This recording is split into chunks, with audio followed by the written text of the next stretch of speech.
Wabarakatuh.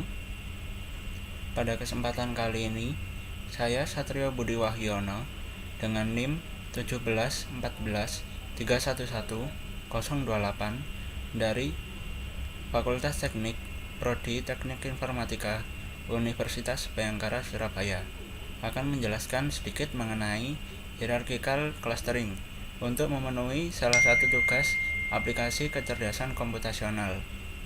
Data yang akan kita butuhkan pada saat ini ialah credit card dataset for clustering yang bisa kita download dari kaggle.com. Pada data ini, kita akan disediakan 18 fitur atau kolom yang berisi diantaranya adalah ID customer, terus jumlah saldo, frekuensi saldo, pembelian, total pembelian, persentase pembayaran dari kartu kredit tersebut, tenor, dalam berapa bulan. Nah, setelah kita download dari kaggle.com, kita akan masuk ke akun Google Drive kita dan kita upload dengan nama data.csv. Nah, untuk contohnya seperti ini, data yang sudah saya upload di Google Drive.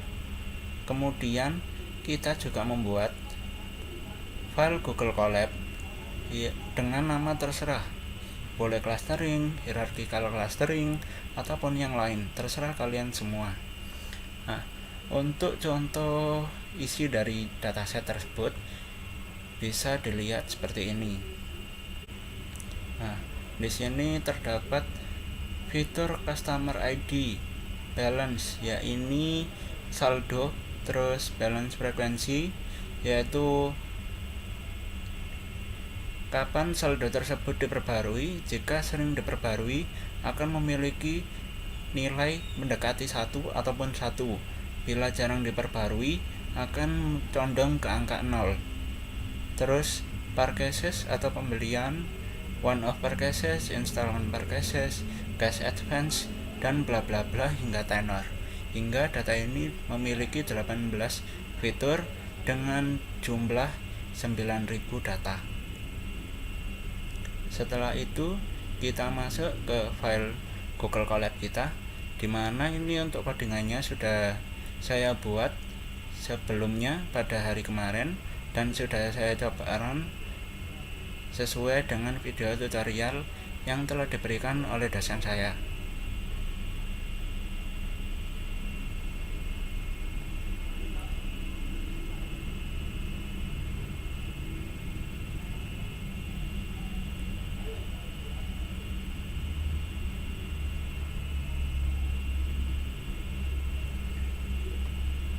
Kita mulai dari script yang paling awal sendiri.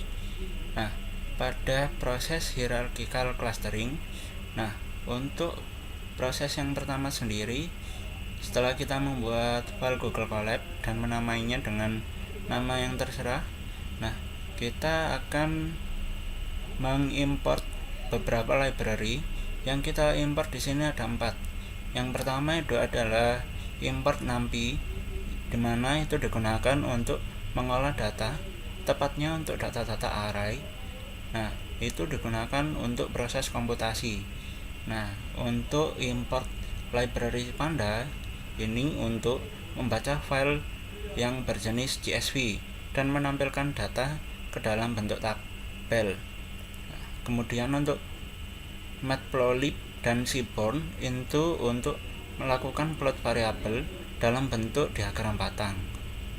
Kemudian kita akan menggunakan beberapa fungsi. Untuk fungsi sklearn dan scipy ini digunakan untuk proses hierarchical cluster. Untuk fungsi dari silhouette score itu digunakan untuk mengukur kualitas cluster yang sudah terbentuk. Untuk standard scalar ini digunakan untuk pre-processing, yaitu menyeragamkan rentang nilai pada tiap fitur atau kolom pada dataset tersebut. Sedangkan untuk PCA dan Cosin, ini berguna untuk mereduksi data yang akan digunakan untuk visualisasi 2 dimensi. Kita lanjut ke langkah yang berikutnya, di mana kita akan mengimpor dataset yang tadi, yang dari credit card dataset per clustering dari kaggle.com. Nah, itu akan kita import dari Google Drive ke Google Colab dengan alur seperti ini ya. From google.colab import drive. Dari Google Drive itu akan mengimportkan file tadi ke Google Colab kita. Nah, apabila kita belum memounting file tersebut ke Google Colab, maka apabila kita run akan muncul sebuah link untuk memilih akun Gmail kita yang akan digunakan untuk memounting file dari Google Drive tersebut ke Google Colab. Setelah memounting file tersebut akan muncul hasil seperti ini, drive already mounted, add content/drive. Kemudian memasuki langkah yang selanjutnya. Nah, untuk dataset ini sendiri kita tidak membutuhkan kolom atau fitur customer ID. Maka dari itu kita bisa menghapus dari kolom fitur customer ID. Kemudian kita akan melakukan pengecekan nilai yang kosong pada dataset tersebut diperoleh, yaitu pada fitur minimum payment terdapat 313 data kosong. Untuk fitur credit limit itu terdapat 1 data kosong. Nah, untuk mengisi nilai yang kosong pada tiap fitur dataset tersebut, kita akan menggunakan nilai rata-rata dari tiap fitur tersebut untuk mengisi kekosongan dari data tersebut. Nah, dari itu kita bisa menggunakan fungsi ini.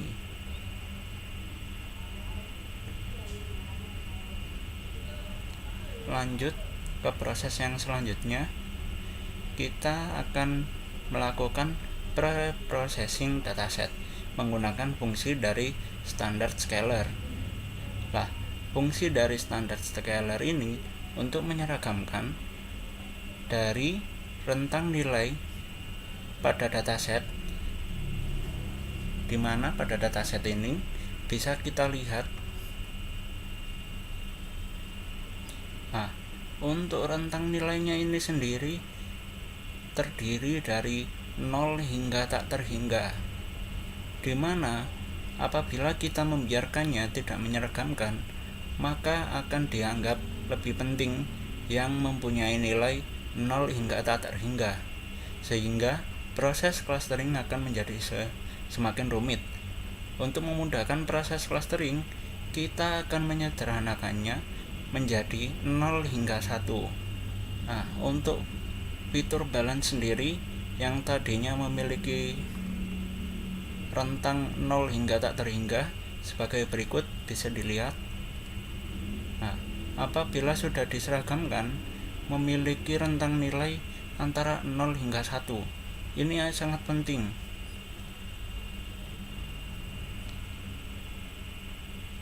Sehingga menjadikan proses clustering ini akan menjadi lebih mudah. Kemudian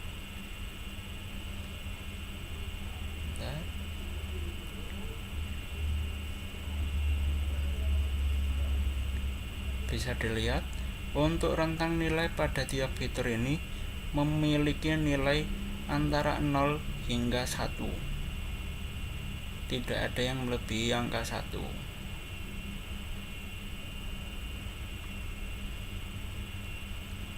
Nah, kemudian kita memasuki langkah yang selanjutnya, di mana kita akan memvisualisasikan dari hasil clustering di atas menjadikan bentuk dendrogram. Untuk hasil visualisasinya seperti ini. Nah,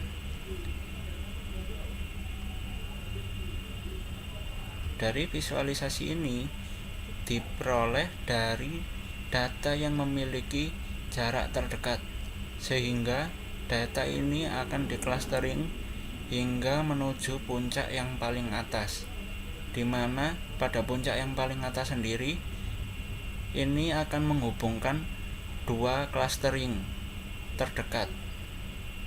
Nah, untuk yang paling bawah sendiri ini menghubungkan data pada satu clustering yang memiliki nilai paling dekat. Kemudian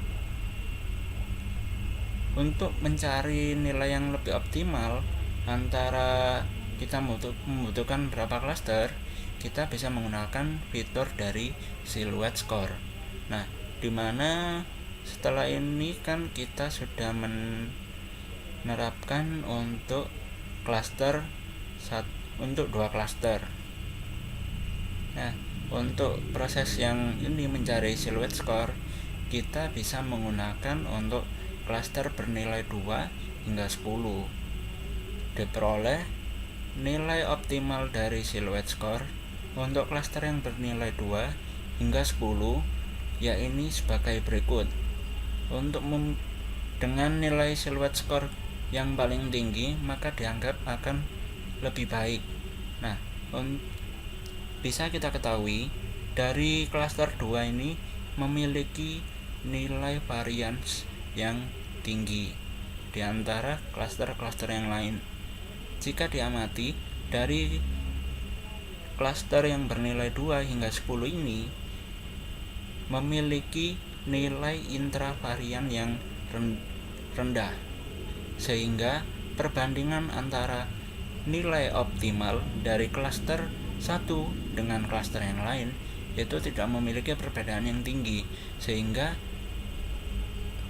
ini kurang cocok untuk dijadikan clustering, sehingga akan kesulitan mencari mana yang lebih baik. Jadi untuk perbandingannya itu tidak terlalu signifikan antara cluster satu dengan satunya lagi. Nah, lanjut ke proses yang selanjutnya. Kita akan melakukan proses hierarchical clustering dengan jumlah 3 cluster dengan script sebagai berikut. Dengan rentang nilai yang kita sudah seragamkan, yang akan mementingkan rentang nilai antara 0 hingga 1, diperoleh data sebagai berikut. Kita lihat untuk data ini, di mana data pertama dan data keempat, kelima merupakan masuk ke dalam cluster 1. Coba kita lihat data ke-1, ke-4, dan ke-5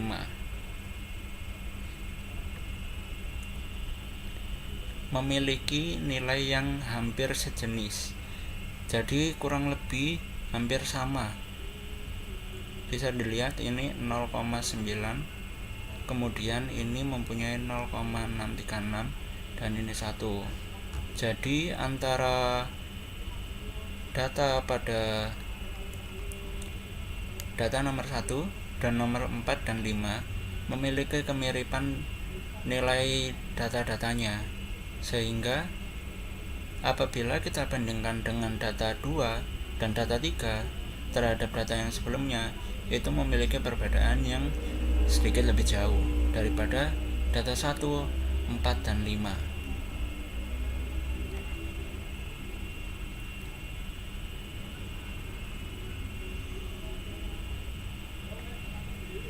Kemudian kita akan melakukan visualisasi dari hierarchical clustering menggunakan 3 cluster di atas tadi.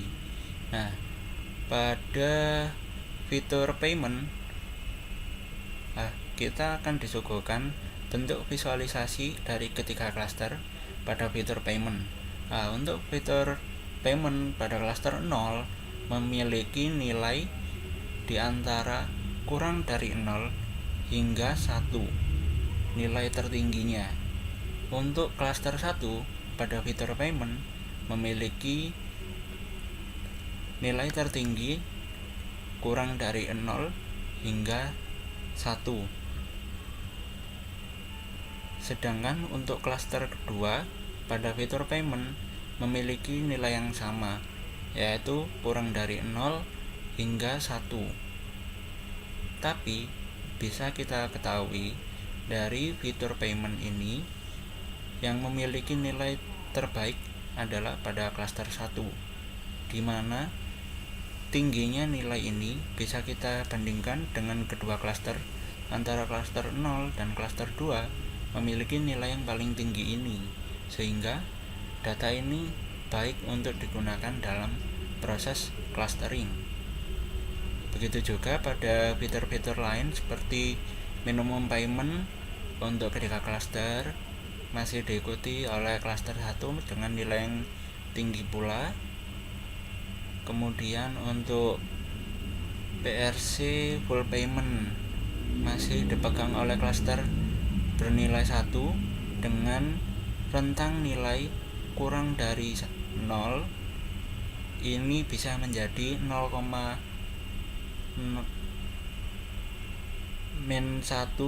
hingga 0, sekian atau kurang dari 0. Begitupun dengan fitur-fitur yang lain seperti tenor dan lain-lain. Lanjut ke proses yang selanjutnya. Apabila kita ingin melakukan hierarchical clustering dengan jumlah 2 klaster saja, dari dataset tadi akan dijadikan 2 klaster, di mana kita bisa mengambil contoh pada 5 data pertama pada dataset yang sudah kita upload ke Google Drive tadi. Bisa diperoleh bahwa data 1, 2, 4, dan 5 merupakan termasuk ke dalam klaster 0. Kemudian pada data ketiga itu masuk ke klaster bernilai 1. Bisa dilihat sendiri pada data yang sudah kita upload di Google Drive. Data 1, 2, 4, 5 memiliki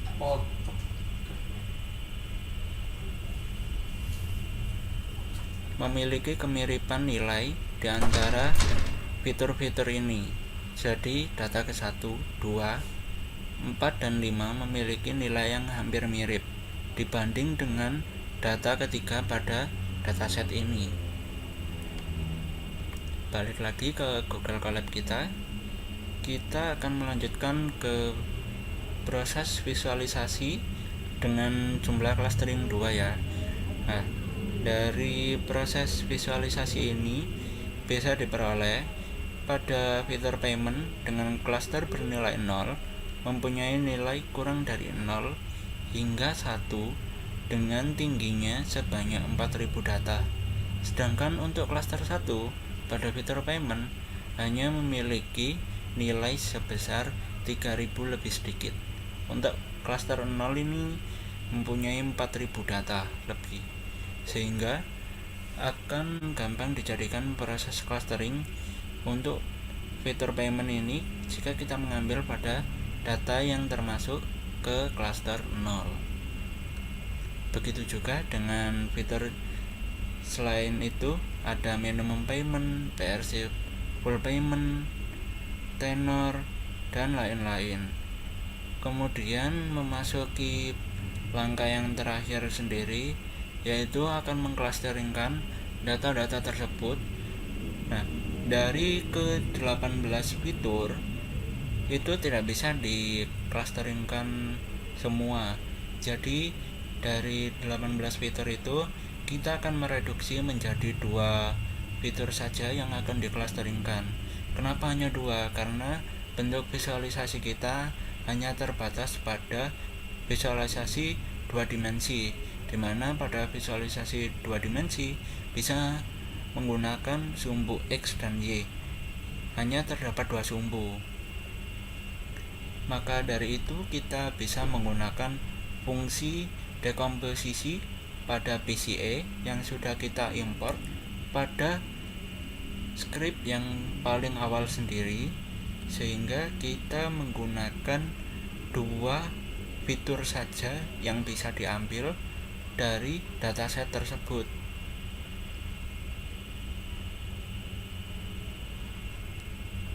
Nah, bentuk visualisasinya menjadi seperti ini. antara klaster bernilai 0 dan bernilai 1, di mana bernilai 0 itu memiliki warna merah, sedangkan untuk klaster bernilai 1 memiliki warna biru, memiliki nilai yang hampir sama. Jadi jumlah data antara klaster 0 dan klaster 1 itu memiliki jumlah data yang hampir sama.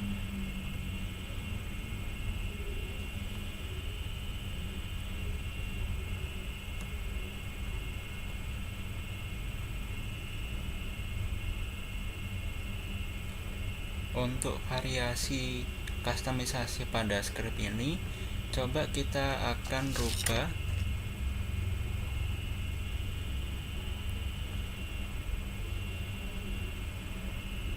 dengan menggunakan 3 klaster.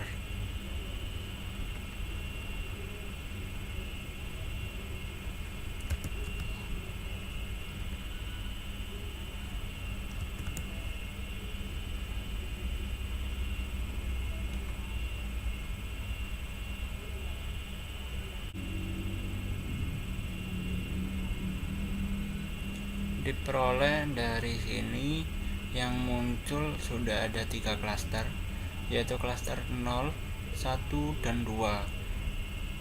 Cuman yang muncul di sini cuman 2 klaster saja dari 5 data pertama. Nah, untuk memvisualisasikan, kita menggunakan 3 klaster. Kita coba run ulang. Nah, untuk tampilannya seperti ini. Pada klaster 0 mempunyai rentang nilai di antara yang paling tinggi itu berkisar antara 20 hingga 30 pada klaster 0. Sedangkan untuk klaster 1 mempunyai rentang nilai paling tinggi itu di antara minus 40. Untuk klaster 2 memiliki nilai paling tinggi di antara 0 hingga 20. Lanjut ke proses hierarchical clustering yang terakhir sendiri, tetap menggunakan 2 fitur saja. Cuman untuk fitur kali ini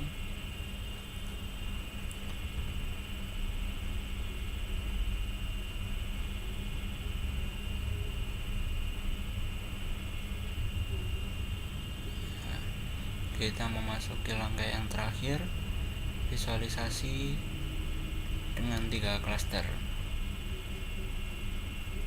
Maka tampilannya seperti berikut. Lebih menepi, jika diperhatikan ini jumlah dari warna klaster 0 yang berwarna merah itu cenderung lebih sedikit daripada klaster bernilai 1 dan 2, dimana klaster berwarna biru ini merupakan klaster bernilai 1. Untuk klaster berwarna hijau ini merupakan klaster nomor 2. Jadi bisa diambil kesimpulan untuk target pemasaran yang bisa dilakukan oleh pihak bank selanjutnya bisa mengambil sebagian besar data yang akan dikelola dari data yang termasuk ke dalam klaster 2. Berikut sedikit penjelasan dari saya mengenai hierarchical clustering. Mohon maaf apabila ada kesalahan kata maupun proses yang dirasa agak rumit atau kurang jelas. Bisa meninggalkan komentar pada kolom komentar di bawah sendiri. Terima kasih. Wassalamualaikum warahmatullahi wabarakatuh.